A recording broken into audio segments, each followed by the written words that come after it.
사랑하는 여러분, 마태복음은 예수님의 제자 마태가 기록한 것입니다.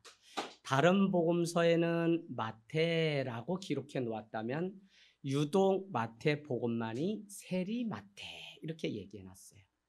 여러분, 세리라고 하는 것은 세금을 걷어다 로마가 지배하던 때이기 때문에 로마에 일부 바치고 나머지 우수리들은 떼어서 자기의 입마에 포켓하던 사람들이 세리죠. 우리가 잘 아는 것처럼 그랬던 그가 결국은 예수를 만나게 되면서 마태라고 하는 이름을 갖게 되는데, 마태의 이름의 뜻은 뭐라고 했습니까? 하나님의 선물이라고 하는 뜻이 있습니다.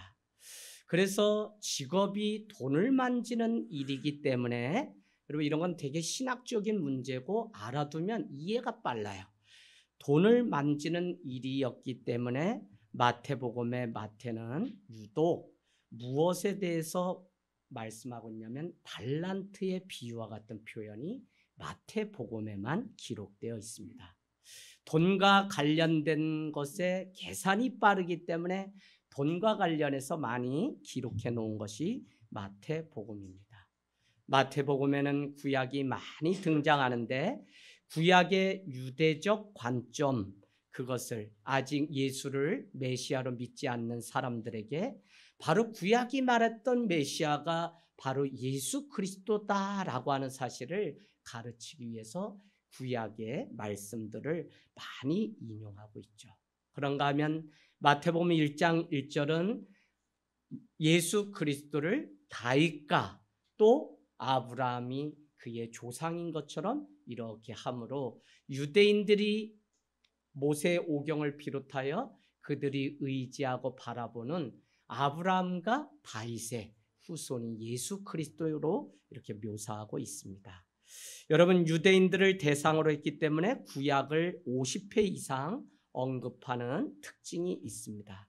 그런가 하면 마태복음 1장 1절은 14대씩 3번에 나눠서 기록하고 있는데 아브라함에서 다윗까지를 1000년으로 보는데 1000년, 다윗에서 바벨론으로 붙잡혀 가기 이전을 400년의 기록, 두 번째 대로, 세 번째는 바벨론으로부터 사로잡혀 갔다가 그리스도가 태어나기까지의 600년, 그래서 도합 2000년의 역사를 기록하고 있습니다. 그런가 하면 하늘에 계신 아버지여라고 하는 표현을 15번이나 마태복음은 사용해요.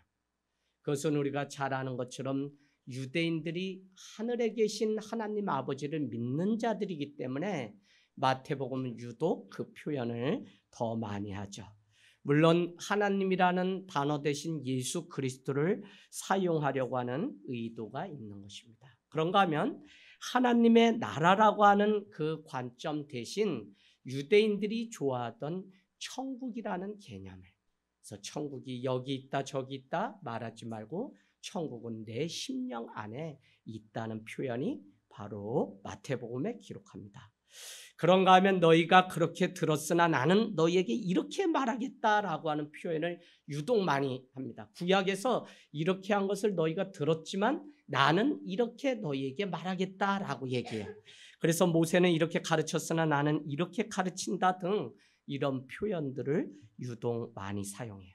그래서 예수님의 그 율법과 모세의 그 율법이 동등할 뿐만 아니라 모세의 율법을 폐하러 나는 온 것이 아니라 오히려 그 부족한 율법을 완성시키기 위해서 온 것으로 이 마태는 계속적으로 예수를 소개하고 있습니다. 마태복음은 예수를 믿지 않는 유대인들을 위한 기록이라고 말씀드렸죠. 그러나 마태복음 안에 흐르는 가장 중요한 것이 무엇이냐면 구원은 예수 그리스도를 믿는 누구에게나 구원의 보편성이 있다는 사실을 강조해요. 그래서 첫 번째가 무엇이냐면 예수의 탄생을 보기 위하여 왔던 이방인 중에 대표적인 사람이 동방 박사들이 왔다는 것입니다. 그런가 하면 예수님의 그 부활을 보았던 백부장도 이방인인데 그도 그야말로 진짜 하나님의 아들이다라고 하는 표현 써요. 그런가 하면 마태복음 28장에는 만민에게 복음을 전파라고 함으로 인해서 누구든지 예수 그리스도를 믿으면 구원을 얻는다는 그래서 만민이 구원을 얻는 것이지 유대인만 구원 얻는 것이 아니라는 사실을 마태복음은 강조해요. 이런 마태복음을 이래서 우리가 성경 꿰뚫어 읽기로 하면 이해가 많이 쉬워요. 저자의 의도가 있고 성령님께서 마태복음을 통해서 유대인과 같은 우리의 심령 가운데 주시려고 하는 메시지가 분명히 있기 때문에 그렇습니다. 그래서 구원과 복음이 유대인에게만 있는 것이 아니라는 사실, 오히려 여러분 잘 알지만 21장 43절 가보세요. 21장 43절에는 그의 나라를 이스라엘에게서 빼앗아서 다른 이들에게 주신다고 하는 표현이 21장 43절. 그래서 예수님이 메시아로 오시고 그가 구원자이심을, 그래서 구원은 유대인에게 속한 것이 아니라 만민 누구나 예수를 믿는 자에게 속했다는 사실을 우리에게 가르쳐주고 있습니다. 자, 그런가 하면 마태복음은 가장 중요시하는 단어 교회라고 하는 에클레시아가 등장하는 유일한 복음서. 교회라고 하는 것은 사도행전 5장의 아나니아와 삽비라가 사도들의 발 아래 다 논다고 하면서 성령을 회방하고 숨김으로 인해서 죽게 되자 온 교회가 두려워 떨더라라고 하면서 교회라고 하는 단어는 실제 그때 한번 나오고, 그전에는 마태복음 16장 17절부터 이를 알게 한 것은 세상의 혈육이 아니라 하나님이 알게 했구나 라고 하면서 음부의 권세가 해하지 못할 교회를 세우겠다 할 때 교회가 처음 등장했다는 것이죠. 그래서 교회의 책임과 사명이 무엇인지를 어느 복음서보다도 강조했던 것이 바로 이 마태복음이며, 그것은 다른 것이 아니라 모든 민족에게 나가서 복음을 전하는 지상명령을 28장은 우리에게 가르치고 있습니다. 여러분, 예수 그리스도의 오심, 재림의 주님을 기다리는 교회는 예수님의 삶과 사역과 죽음을 보았고 가장 중요한 것은 부활을 보았다는 것입니다. 그래서 오늘날 가만히 생각해 보세요. 이 부활이 맞다 틀리다, 창조가 맞다 틀리다 과학적으로 증명해서 믿으려고 하면 그것은 믿음으로 믿는 것이 아니라 과학으로 믿는 거예요. 이런 어처구니 없는 패러다임에 우리 현대인들이 많이 지금 지성인들이 소위 창조를 증명해내고 예수의 부활의 그 역사성을 증명해내려고 많은 방법을 써요. 그러나 부활하신 주님은 도마에게 이 창자국을 만져봐라. 그러나 너가 보고 믿지 않는 것이 바로 복되다. 보지 않고 믿는 것이 복되도다 라고 했던 것은 믿음은 과학으로 증명하는 그런 것이 아니라는 사실을 우리에게 가르쳐요. 제가 이 사실이 왜 중요하냐면, 여러분, 그 부활이 없었는데 오늘날까지 교회가 존재한다? 전혀 그럴 수 없습니다. 부활을 보았고 부활이 곧 재림의 주를 기다리는 공동체였기 때문에 오늘날까지 교회가 있지, 이단의 교주가 죽으면 10년에서 20년 안에 다 문 닫는 게 보편적인 진리고, 오늘날에도 그때에는 더구나 로마의 지배 가운데 있었기 때문에 핍박을 받으면서 우리끼리 죽으신 주님이 언젠가 올 거다 기다리면서 그것이 세계 종교가 되어 우리에게까지 왔다? 전혀 설명할 방법이 없어요. 부활하였기 때문에 다시 오시는 주님이심을 우리는 믿고 그분을 기다리는, 그래서 여러분, 과학이 아니라 부활은 믿는 자가 부활을 경험하는 그 부활. 그래서 오늘날 교회는 성도들이지만 여러분께 부활을 믿는 사람들, 교인들이 모인 곳이 바로 저는 이 교회의 중요한 의미가 있습니다. 여러분, 그래서 다시 오실 그 예수 그리스도 지상 명령을 감당해야 되는 곳, 너희는 가서 모든 민족을 제자로 삼아라고 하는 이 사명을 감당하게 하는 힘이 무엇이냐? 부활신앙이에요. 그래서 부활신앙은 교회가 다시 주님의 분부한 모든 것을 가르쳐 지키게 하고 그것을 가르치기 위해서 흩어지지 않고 마가의 다락방에 모여서 120명이 기도하다 그곳이 교회의 시작이 된 것을 알면 부활신앙을 빼놓고 교회는 존재하지 않고, 부활신앙의 이 체험이 없이 내가 신앙인이다, 직분을 받았다, 전혀 의미가 되지 않습니다. 그래서 이 부활신앙은 우리를 지키는 가장 중요한 것. 제가 오늘 일부 예배 마치고 가시는 집사님 손을 잡고, 집사님 오늘 수술 크게 받고 퇴원해서 계시는데 어머니 오늘 가서 손 잡아주세요. 그 손 잡음이 부활을 이 땅 가운데 이미 누리고, 끊어졌던 관계가, 끊어졌던 사랑이 다시 이어지는 게 작게는 이 땅에서의 부활입니다. 우리가 이 부활의 생활을 날마다 우리가 경험하면서 살아가는 이것이 얼마나 중요한지 모르죠. 오늘 부활 사건은 너무 중요한데요. 오늘날 예수를 믿고 사는 그리스도인과 교회는 부활 신앙이 없기 때문에 자신의 위치나 사명을 놓치고 살아갑니다. 그래서 무늬만 그리스도인인 것처럼 살아가는데 아무런 감동이나 변화가 자기 삶에 없기 때문에 우리는 오늘 이 매년 있는 이 부활주일에 내가 부활의 그 신앙을 가지고 살아가는 자인지 우리는 물어보아야 돼요. 매주 우리는 왜 주일에 모여서 예배를 하나요? 안식 후 첫날 예수 그리스도께서 부활하신 부활을 기념하여 더 이상 우리는 토요일 안식일을 지키는 종교가 아니라 주님이 부활하신 주일, Early Easter Day, 작은 부활주일로 매주 모여서 지금까지 2000년 이상의 역사가 흘러왔다는 겁니다. 그래서 여러분, 오늘 우리가 예수를 믿는다, 믿는 자들의 모임이다.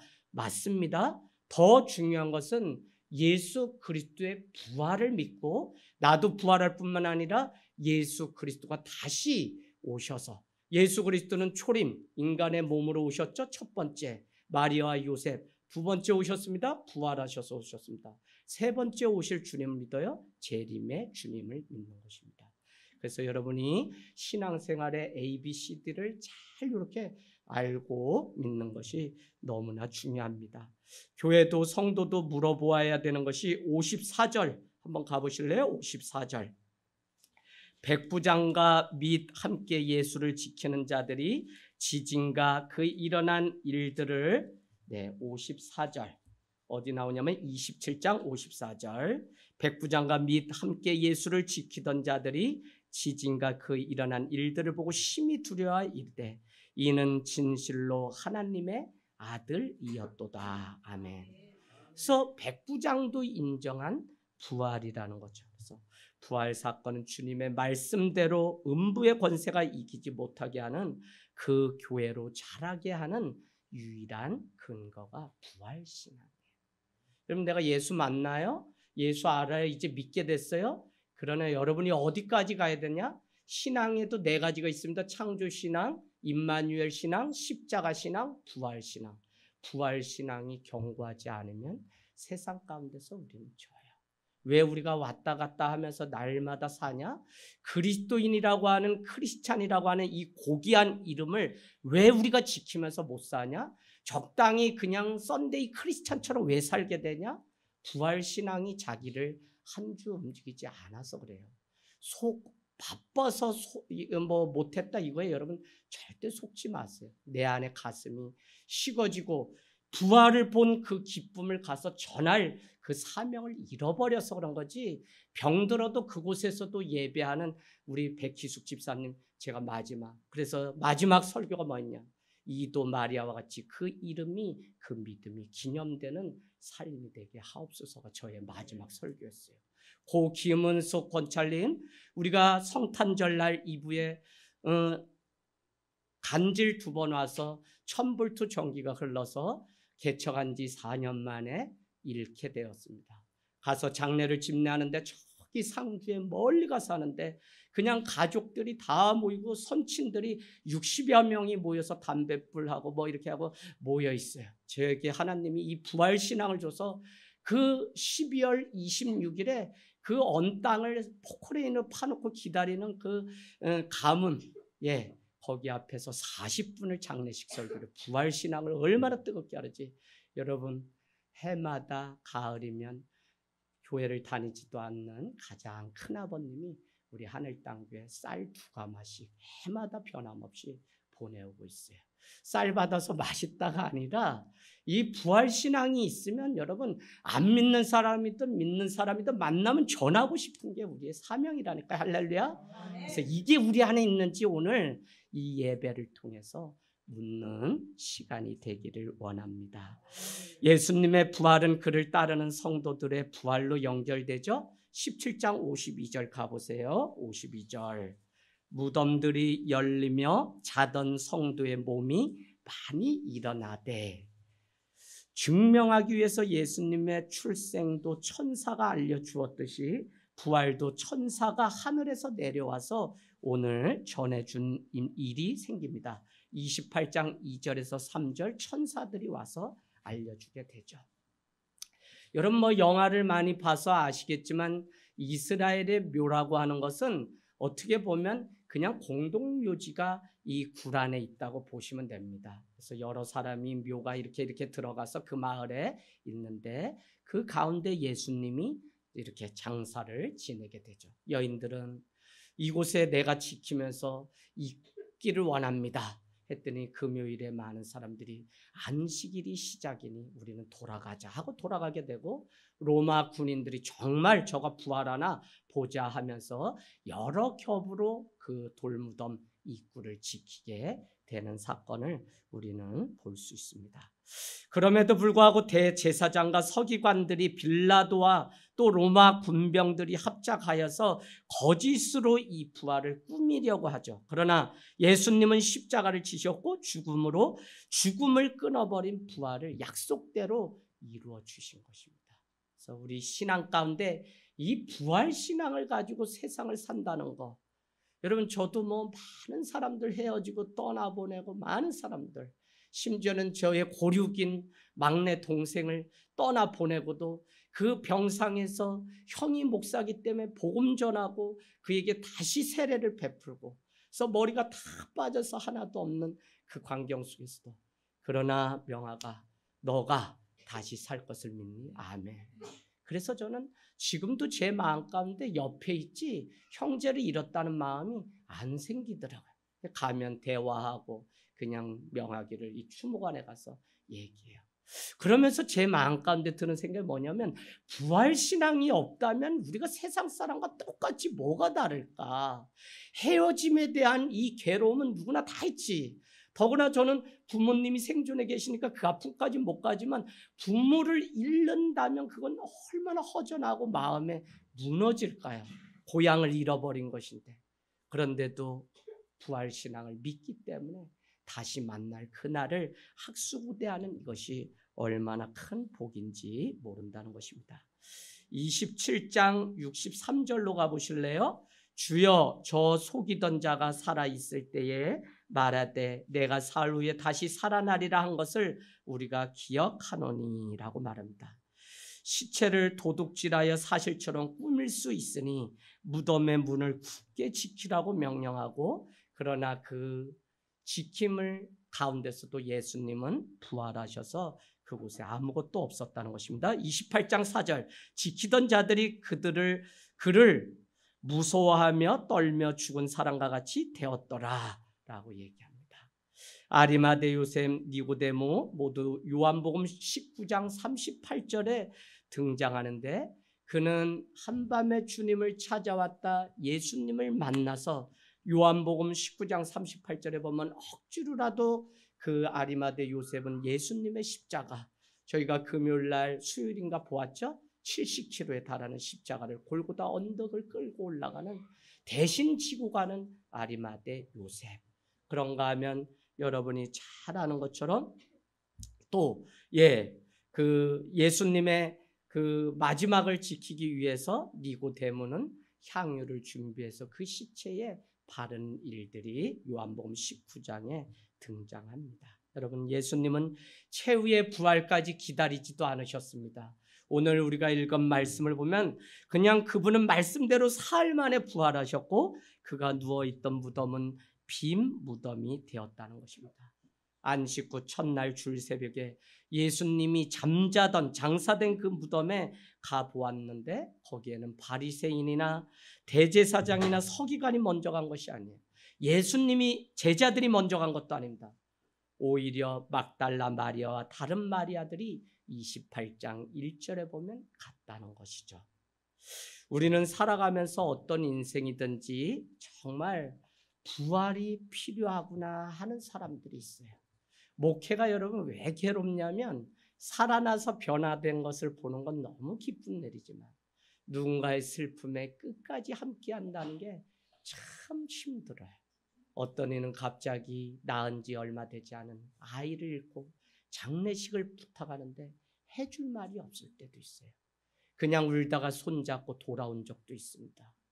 여러분 목회가 이와 같이 참 기구하고 많은, 장사를 지내러 갔더니 아들이 그렇게 우는데 동네 이웃들 싸우는 그 싸움에 싸움 말리다 그 두 분이 휘두르는 칼에 본인이 대신 맞아서 집사님이셨는데 찔려서 죽었는데, 내가 우리 청년 어머니 장례식 치르러 부산 갔다가 그래서 돌아오는 길에 아유 목사가 맨날 사람 죽는 것만 이렇게 하는 건 나 못하겠다는 마음이 크게 와서 올라가서 내 54번째 때 막 쉐리 치워야 되겠다 그래가지고 올라오는데 잠결에 하나님이 저에게 목회는 신앙은 땅에서도 하늘을 지금 여기서 나부터 품고 살게 하는 것이지 죽은 후에만 가면 천국이 있다는 반쪽짜리 신앙이라는 걸 알려줘서 하늘 땅 교회는 땅에서도 하늘을 품고 사는 하늘 땅 교회라는 이름을 37살에 이렇게 이름을 짓게 되었습니다.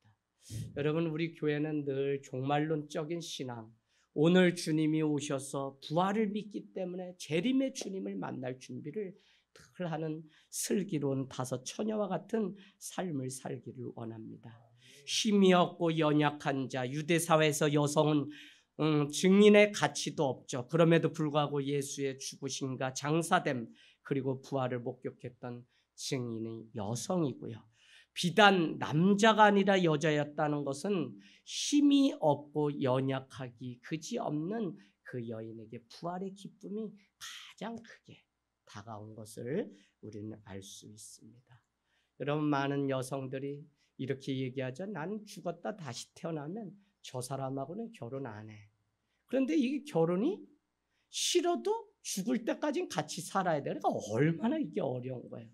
그럴 때 죽었다 다시 태어나면 좀 내 장구경을 만나든지 좀 이러면 좋겠다 이러는데 그렇지가 않아요. 그런 부활이 아니라 우리는 주님이 마지막에 우리의 수고를 아시고 우리의 모든 것들을 상 주시는 이심을 믿는 그 부활과 재림의 주님 그분을 믿는 것입니다. 부활을 경험한 교회와 성도는 하늘 땅 교회는 어떻게 존재해야 될까요? 저는 이것을 가지고 매년 고민하면서 부활이 없었다면 교회는 존재하지 않았을 텐데 모두가 자기 삶의 자리로 돌아갔을 것인데 아무것도 남기지 않고 빈 무덤이었던 예수님의 부활처럼 돈과 지위와 권력이 없어도 아무것도 남기지 않아도 행복할 수 있는 그 삶이 진정 부활의 신앙을 가지고 살아가는 삶이 아닐까. 자금을 부끄러워하지 않고 오히려 적음을 자랑할 수 있는, 그래서 숫자에 속지 않고 회심해서 예수 그리스도를 따라가는 주의 제자가 몇 명인가에 관심을 갖고 그냥 무던하게 그 한 걸음 한 걸음을 걸어갈 수 있는 우리의 삶이 필요하다는 생각이 듭니다. 부자들이 아니라 권력자들이 아니라 가난하고 힘없는 사람들의 소리를 경청하고 그들의 삶을 대변해 줄 수 있는 교회, 하늘 땅 교회면 좋겠습니다. 인간의 존엄성을 지켜내고 고통당하는 세계와 이웃을 위해 우리가 먼저 그들에게 평화의 씨앗으로 남는 교회이면 좋겠습니다. 여러분 잘 가르치는 교회, 먼저 배우고 주님의 제자로 살아가는 그런 교회. 그래서 다시 하늘 땅 교회가 부활의 그 기쁨을 누리며 살아가기를 원합니다.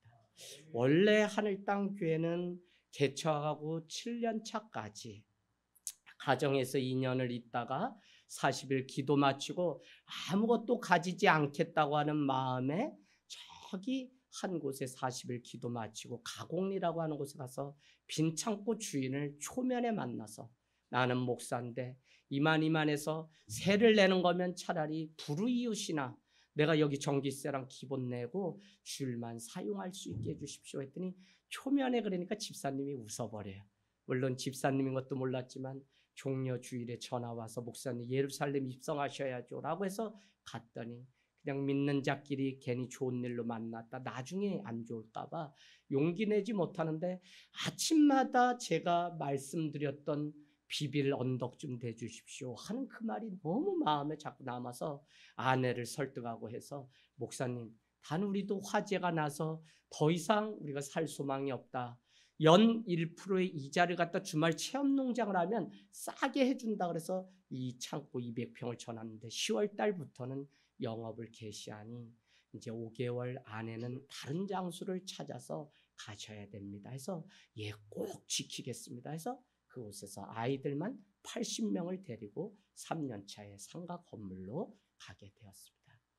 여러분, 제가 이 말씀을 드리는 이유는 그곳에 늘 가서 성지가 다른 것이 아니다, 우리에게는 거기가 성지였는데 그곳이 진이 산업단지로 변해서 갈 곳이 없게 된 거예요. 그러나 마음은 늘 그때를 잊지 않고 정말 낮은 곳에서 이웃들과 함께 살아가려고 하는 그 심리 프로젝트, 심리 안에 하늘땅교회가 존재함으로 인해서 돈이 없어 공부 못하고 만날 사람이 없어서 독가사가 생기고 막 이런 게 생기지 않도록 우리가 더 주변에 같이 생명을 나누는 일들이 있기를 원합니다. 오늘 천사가 와서 또 주님이 오셔서 처음 전했던 그 마지막 메시지를 여러분에게 전하려고 합니다.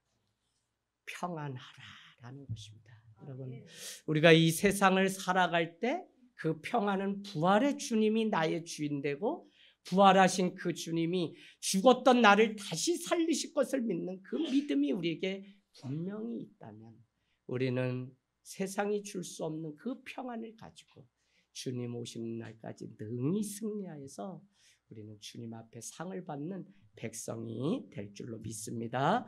아멘. 아멘.